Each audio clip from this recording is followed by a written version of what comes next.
Perkenalkan, nama saya Ahmad Fauzi.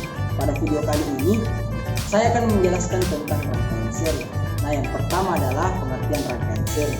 Rangkaian seri adalah rangkaian listrik yang komponennya disusun berderitan menggunakan satu jalur aliran listrik. Misalnya, ada satu kabel, biak.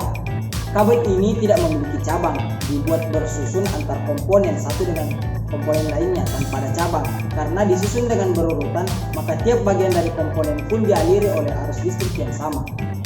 Tidak memiliki satu pun cabang, maka disusun ini disebut pula rangkaian tunggal. Mengapa begitu?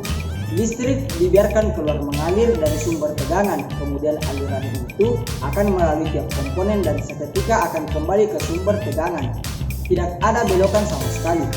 Kondisi ini menciptakan konsekuensi berupa kuat arus pada tiap komponen pastilah sama, sedangkan hambatan dari rangkaian ini semakin besar. Ini mengakibatkan pijar dari lampu tidak seragam. Semakin jauh dari sumber tegangan, maka makin redup pula pijar dari lampu itu. Nah, selanjutnya karakteristik rangkaian seri. Kendati ada dua rangkaian listrik, maka kamu pasti penasaran dong mengenai perbedaan keduanya. Alhasil, penting untuk mengetahui karakteristik dari masing-masing rangkaian. Tetapi kali ini saya akan membahas susunan seri saja. Nah, karakter pada rangkaian ini antara lain yang pertama adalah satu, komponen listrik disusun dengan berderet atau berurutan.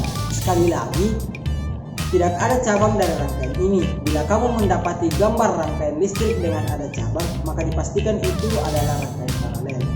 Nah, yang kedua, arus listrik sama besar. Untuk rangkaian seri tidak memiliki percabangan, maka arus listrik satu yang mengalir pada tiap komponen bernilai sama besar. Sehingga arus pada tiap komponen sama, nilainya benar-benar sama persis dan tidak terjadi perbedaan sama sekali. Nah, yang ketiga, hambatan total lebih besar dibanding hambatan penyusul.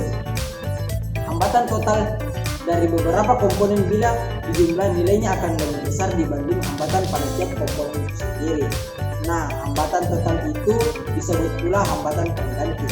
Nah, yang keempat, yang terakhir, tegangan total adalah jumlah dari tegangan tiap resistor. Tegangan beda potensial total dari rangkaian ini merupakan jumlah dari beda potensial dari tiap resistor. Nah, selanjutnya rumus rangkaian seri.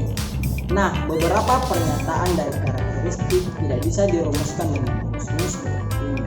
Nah, rumus yang pertama adalah I sama dengan 1 sama dengan 2.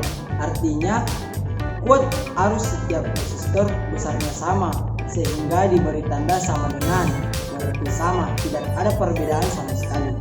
Nah, rumus yang kedua, R total sama dengan R1 ditambah R2 ditambah R3.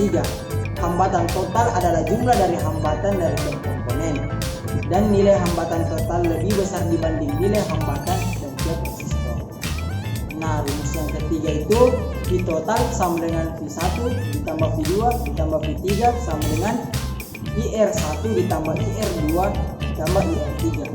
Tegangan total didapatkan dengan menjumlahkan beda potensial tiap komponen. Dan bila tegangan tidak diketahui, dapat dicari dengan mengalihkan kuat arus dan hambatan. Nah, selanjutnya, kelebihan. Sebagai sebuah rangkaian, susunan seri ini memiliki kelebihan dan kekurangan. Mari kita bahas dari segi kelebihan terlebih dahulu. Yang pertama itu lebih hemat kabel. Nah, yang kedua hemat daya. Yang ketiga saklar. Nah, kekurangan selain memiliki kelebihan, rangkaian ini pastilah memiliki kekurangan. Nah, apa saja kekurangannya? Yang pertama itu bila satu resistor mati, matilah seluruh resistor yang ada.